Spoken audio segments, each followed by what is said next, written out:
পাকিস্তানের বিশিষ্ট পরমাণু বিজ্ঞানী আব্দুল কাদির খান একবার এএফপি সংবাদ সংস্থাকে দেওয়া এক সাক্ষাৎকারে বলেছিলেন, আমি প্রথমবার দেশকে রক্ষা করেছিলাম যখন আমি পাকিস্তানকে একটি পারমাণবিক শক্তিধর দেশ হিসেবে গড়ে তুলেছিলাম এবং আবারও দেশকে রক্ষা করি যখন আমি সমস্ত দায় স্বীকার করে নিজের ওপর নেই।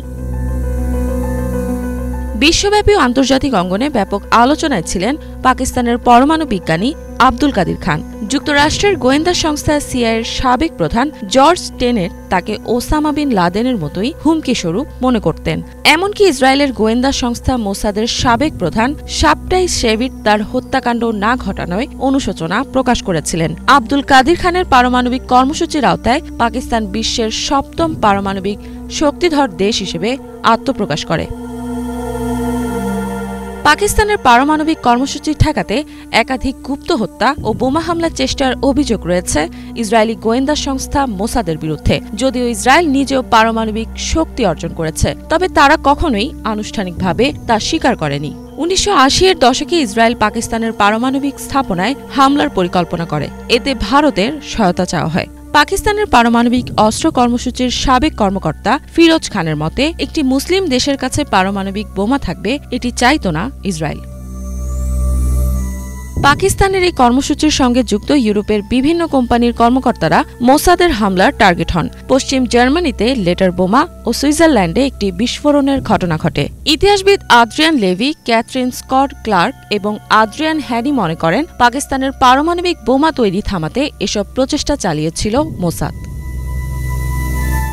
তৎকালীন পাকিস্তানের প্রধানমন্ত্রী ছিলেন জুলফিকার আলী ভুট্টো। তিনি তখনই নিজ দেশের জন্য পারমাণবিক শক্তি অর্জনের প্রতিজ্ঞা করেন। তিনি বলেছিলেন, আমরা ঘাস বা লতাপাতা খাবো, এমনকি ক্ষুধার্ত থাকব, তবু আমরা নিজেদের জন্য একটি পারমাণবিক বোমা তৈরি করব। তিনি আরও বলেন, একটি খ্রিস্টান বোমা আছে, একটি ইহুদি বোমা আছে এবং একটি হিন্দু বোমাও আছে, কেন একটি ইসলামিক বোমা থাকবে না?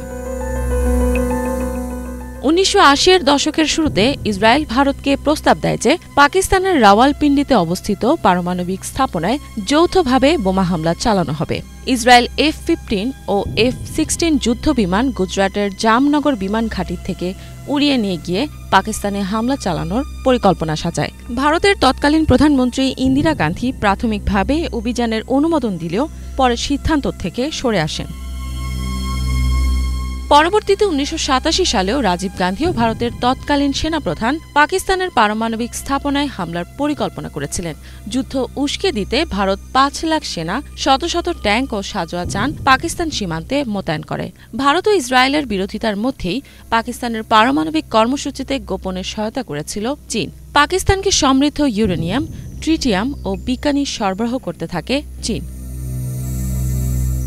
১৯৯৮ সালের ১১ মে ভারত পারমাণবিক অস্ত্রের পরীক্ষা চালায়। এরপর পাকিস্তান ও বেলুচিস্তানের চাগাই মরুভূমিতে পাল্টা সফল পারমাণবিক পরীক্ষা চালায়। এই সাফল্যের অন্যতম স্থপতি আব্দুল কাদির খান জাতীয় বীর হিসেবে খ্যাতি লাভ করেন। আব্দুল কাদির খান আরও এক দুঃসাহসিক কাজ করেছিলেন। ১৯৮০-এর দশকের মাঝামাঝি থেকে তিনি একটি আন্তর্জাতিক পারমাণবিক নেটওয়ার্ক পরিচালনা করতেন। এ সময় ইরান, উত্তর কোরিয়া ও লিবিয়ার মতো দেশগুলোকে পারমাণবিক প্রযুক্তি ও নকশা সরবরাহ করা হতো। তবে লিবিয়ার শাসক মুয়াম্মার গাদ্দাফি ২০০৩ সালে আব্দুল কাদির খানের গোপনে পারমাণবিক কর্মসূচি চালিয়ে নিয়ে যাওয়ার বিষয়টি যুক্তরাষ্ট্রের কাছে ফাঁস করে দিয়েছিলেন। গাদ্দাফি তখন যুক্তরাষ্ট্রের সমর্থন অর্জনের চেষ্টা করছিলেন। গাদ্দাফি মার্কিন গোয়েন্দা সংস্থা সিআইএ এবং MI6-এর কাছে এও প্রকাশ করে দেন যে আব্দুল কাদির খান তার সরকারের জন্য পারমাণবিক স্থাপনা তৈরি করছিলেন। কিছু মুরগির খামারের আড়ালে সেটি নির্মাণ করা হচ্ছিল।